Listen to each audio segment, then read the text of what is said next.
Today's lesson is circuitous communication, euphemisms in everyday speech.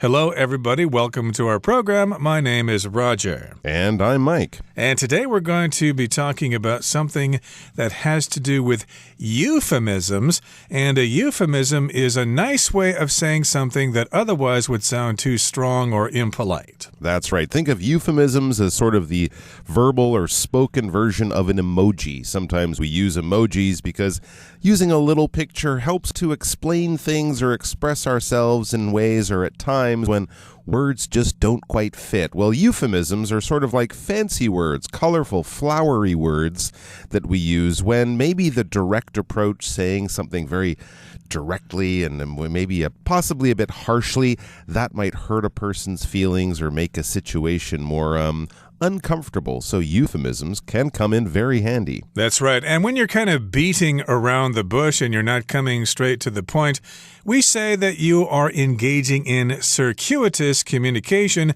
which again means you're not getting straight to the point. You're taking the long way around. Circuitous, that's what that word means. So that's what we're talking about today. Kind of using a non-direct way to communicate something, otherwise being too direct might hurt someone's feelings. So let's get to it, everybody. Let's dive right into our lesson, and we'll listen to the first part right now.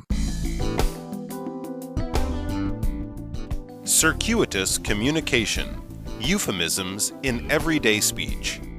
Imagine that one day you get called into your boss's office after working at the company for years. She sits you down and tells you the dreaded news. The business is restructuring and she has to let you go. What does she mean? Go where? This is a prime example of a euphemism, an agreeable expression that replaces an unpleasant or offensive word or phrase. In this case, your boss means you're getting fired. But why didn't she just say that directly?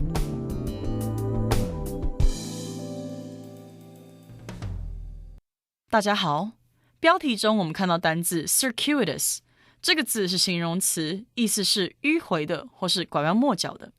例如 Matt took a circuitous route to the train station because the direct route was full of traffic. Matt 绕了点路去火车站，因为直达的路线塞车了。或是It is annoying that Jesse gave a circuitous explanation on this matter. Jesse 对这件事做出拐弯抹角的解释，真是烦人。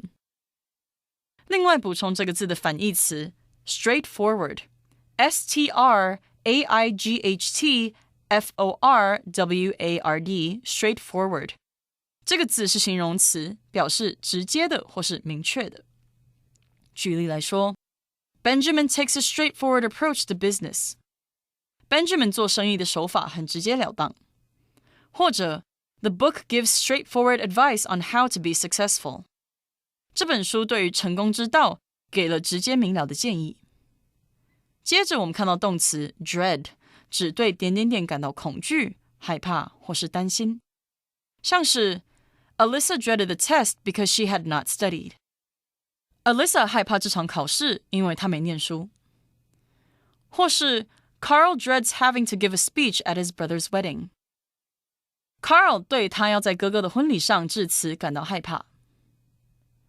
而在课文中 dreaded 的用法为过去分词做形容词用，表示令人害怕或是恐惧的。我们可以说 Going to the hospital is a dreaded experience for Owen. 去医院对 Owen 来说是一种可怕的经历。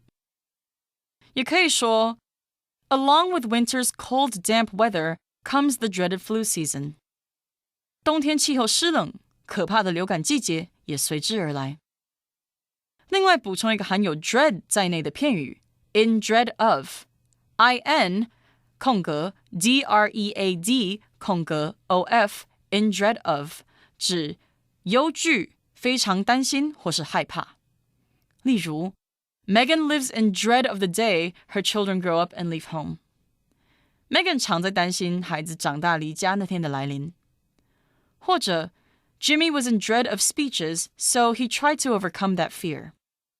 Jimmy 非常害怕站在台上演讲，所以他决定要克服那个恐惧。再来我们看到单字 offensive， 这个字是形容词，指冒犯的、得罪人的或是唐突无礼的。例如 This film contains offensive language, so it may not be suitable for children. 这部影片里有不礼貌的言语，所以也许不适合小朋友。或是 Some members of the audience found the comedian's jokes to be offensive. 观众里有些人觉得那位喜剧演员讲的笑话让人反感。另外补充 offensive 的动词 offend, O-F-F-E-N-D, offend, 指冒犯、触怒或是得罪。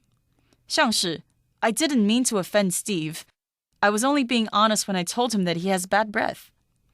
我并不是有意要冒犯 Steve, 当我跟他说他有口臭时，我只是实话实说。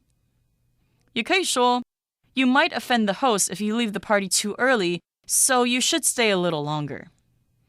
如果你太早离开派对，可能会引来主人的不悦，所以你应该待久一点。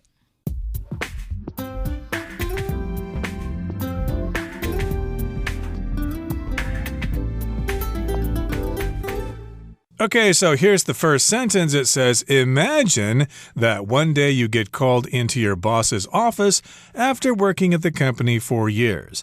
So this is a possible situation. It's not really happening. It is in your imagination. You're going to imagine one day getting called into your boss's office. And that can kind of sound scary, even if you know the boss well and you've been working for the company for a long time.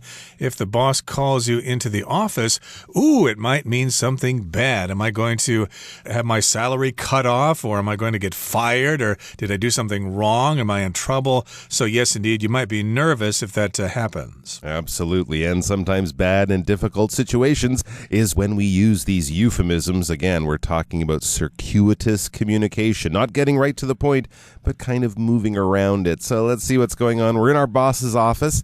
We think everything is fine at our job, but then we read, she, that's your boss, she sits you down and tells you the dreaded news. The business is restructuring and she has to let you go. All right, well, there's a euphemism in there, too. If someone sits you down, they basically means they ask you to take a seat, right? So if someone's sort of telling you, I really want to talk to you, that you might say, I walked into my partner's office or my son's room or whatever, and I sat him down and I told him some important news. So this is obviously an important conversation if someone sits you down. And it's not a good conversation because we're receiving dreaded news. To dread something is to fear it, to really not look forward to it. You might dread going to the dentist or something like that. So dreaded, this is the adjective. This is bad news that's coming along. The business is restructuring, and the boss says she has to let you go.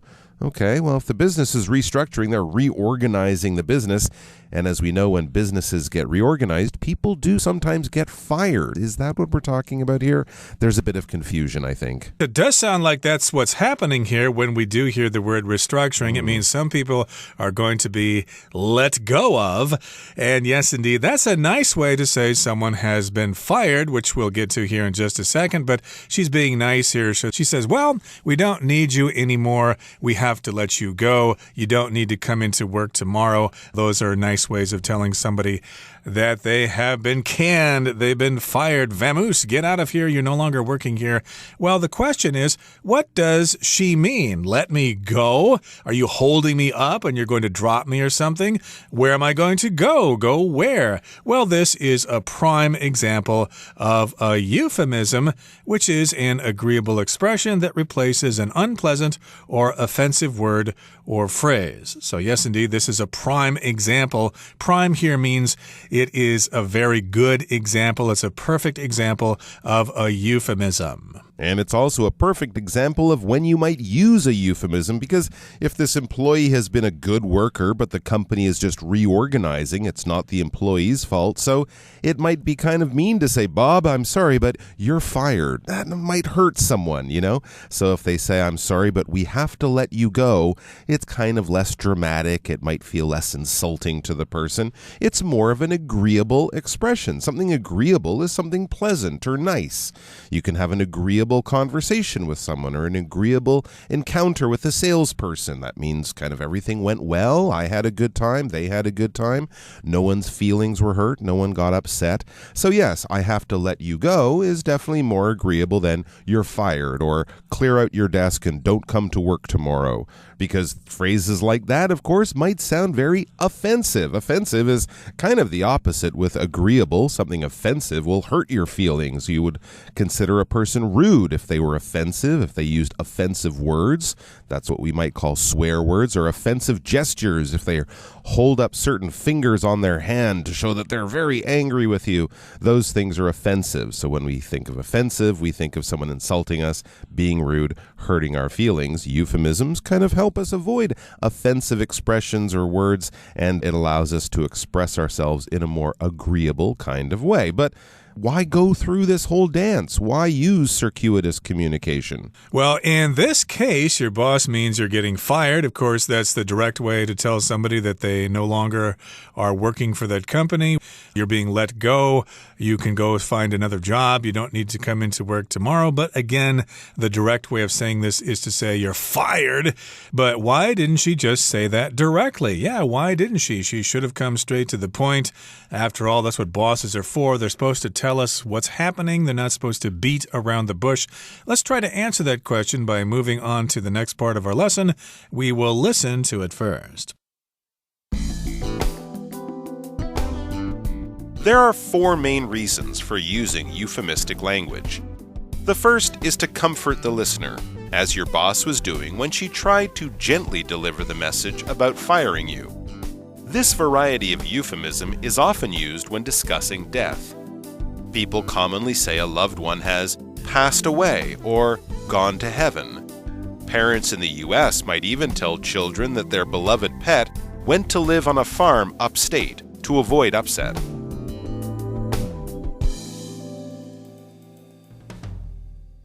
最后第二部分我们看到形容词 beloved 指心爱的或是钟爱的。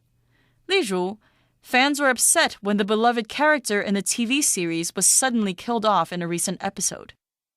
电视影集中那位备受喜爱的角色在最近一集中突然被杀死了，让影迷觉得好难过。或是 At the theme park, children can meet some of the most beloved cartoon characters. 孩子们可以在主题乐园里见到许多最受喜爱的卡通角色。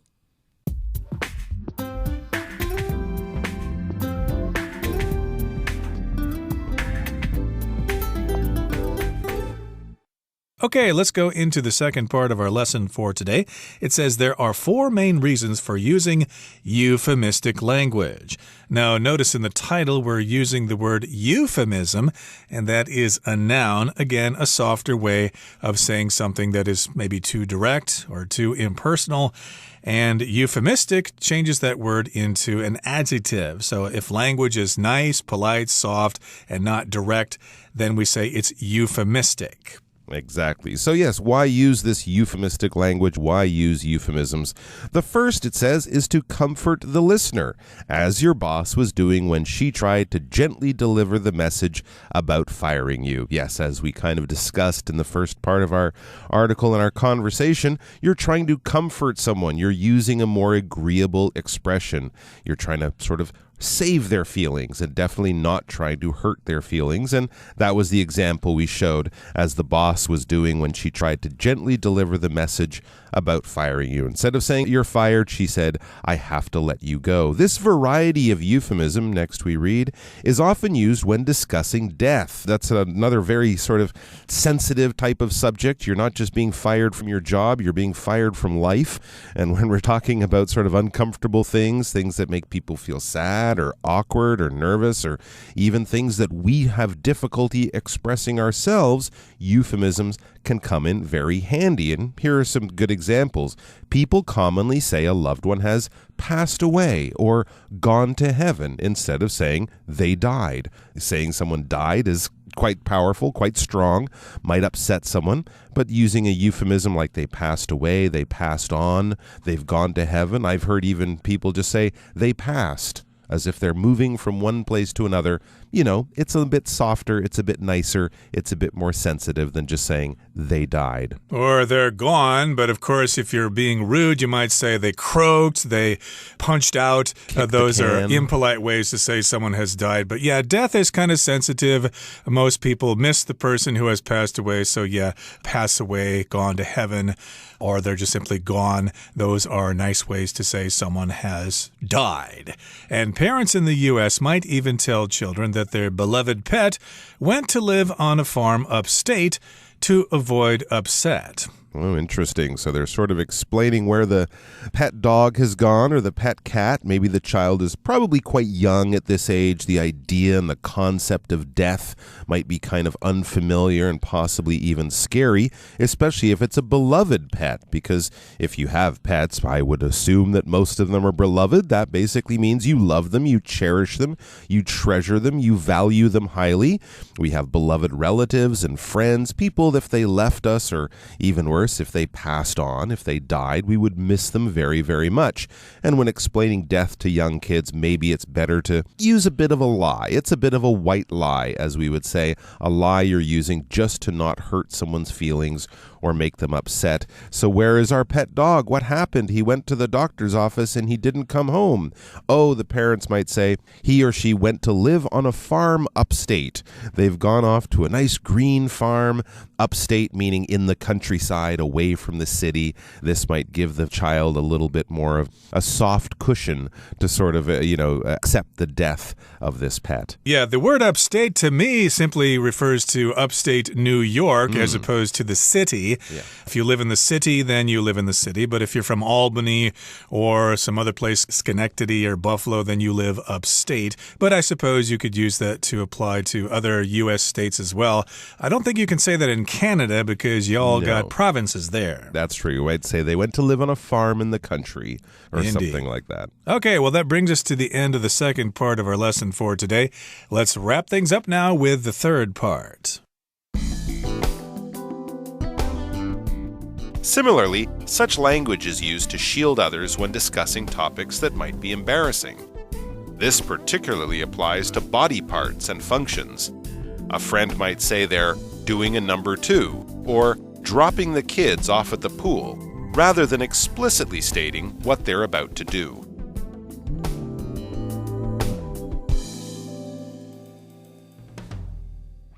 Okay, let's look at the final paragraph for today. It says, similarly, such language is used to shield others when discussing topics that might be embarrassing. So if you shield others, you protect them, and you don't want to say things that will embarrass them or to make them feel embarrassed.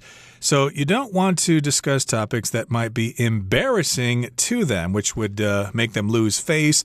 They would look silly in front of their friends. So indeed, we do use language in that way. Absolutely. And there are several things that we know are quite embarrassing, especially if you're out in polite company. It says this particularly applies to body parts and functions. Yes, things to do with your body, especially the sort of, less pleasant parts of being a human being, the things we all naturally do.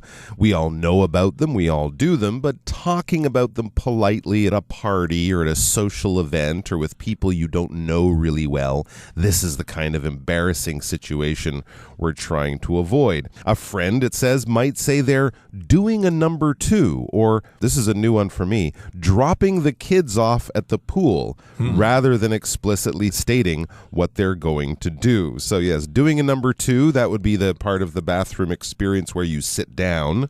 And I've heard people use doing number 1 for the part where a man might be standing up. So this is sort of, instead of saying, I'm going to the bathroom to poop or something like that. That's a little direct. That might be offensive to people. It might be embarrassing to people. So doing a number 2 or dropping the kids off at the pool. I think most people can imagine how that euphemism came about. There are various ways to express that, of course, and I'm sure in Chinese there are lots of ways to express that as well. Let's just say that number 1 is liquid and number 2 is solid. And dropping the kids off at the pool, that's the first time for me. I haven't heard that expression before. We used to say we're going to submit a purchase, which basically means you're going to... Have you heard that one before? No, I haven't heard that one. Okay, I'm sure you've got plenty of other ways to say that. Well, one that I always know from the classic movies, the ladies will say they're going off to powder their nose, which is just a way of saying we're going to the washroom. To do their duty, indeed. And indeed, sometimes you just don't need to be so graphic with people to say exactly why you're going to the bathroom or the restroom. Just say something like this. I'm going to go use the restroom. I'm going to powder my nose, etc. I'm going to take some selfies in the bathroom or something like that. And yes, indeed, you want to do that rather than explicitly stating what they're about to do. So explicitly here, of course, is an adverb. It modifies the verb to explicitly state something, to say directly, to say clearly, and you don't want to do that. So if you have one choice and you want that thing over the other thing, you say, I want this rather than that. I want hamburgers rather than pizza for lunch today. And if you're explicit, again, you're straight to the point and maybe too much so. So as you can see, euphemisms can be very useful when talking about these sensitive topics, whether it's something uncomfortable and awkward like death, or something possibly embarrassing like bodily functions.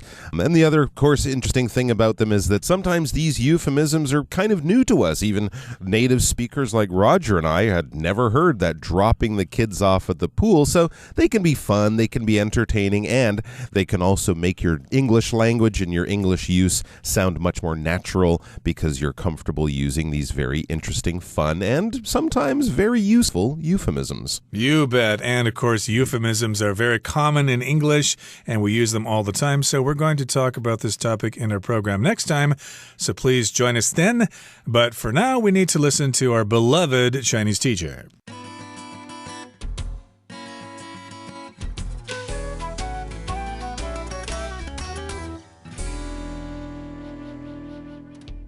各位同学大家好，我是 Hanny。 我们来看今天的文法重点。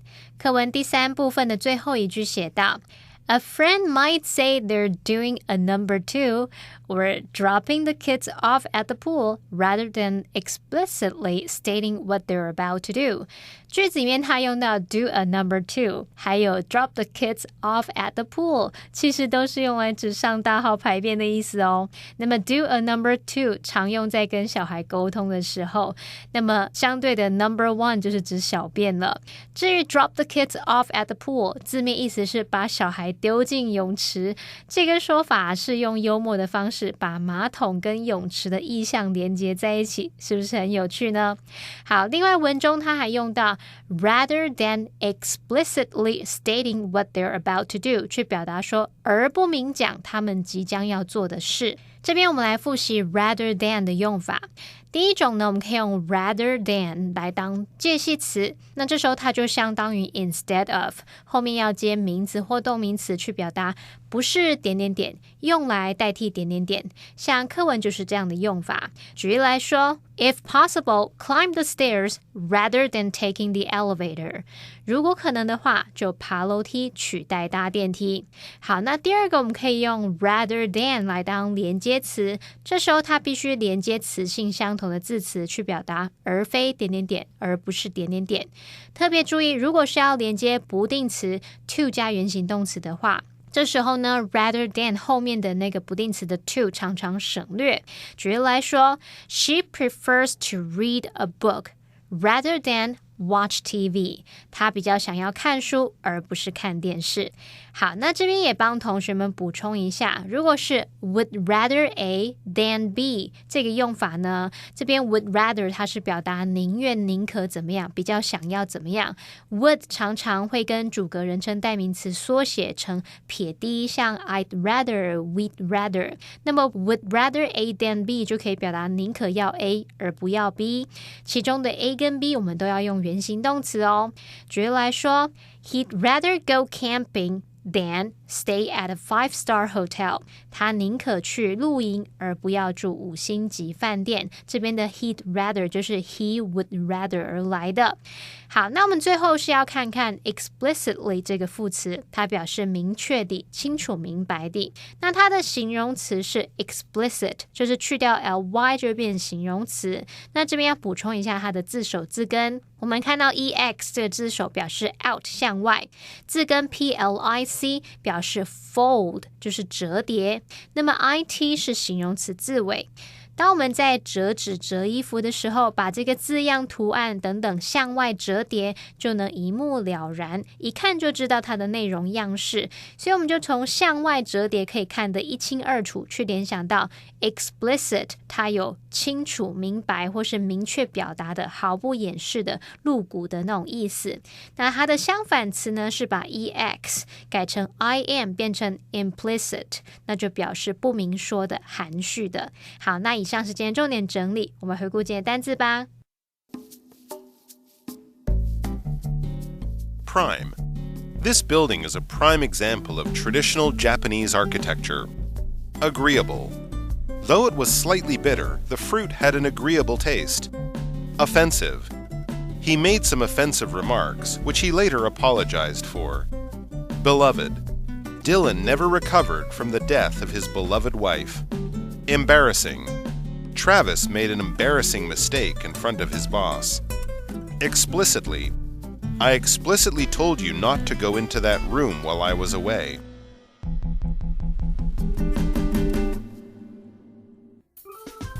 Well, that brings us to the end of another edition of our program, and please make sure you join us again next time. From all of us here, I am Mike. I am Roger. See you next time.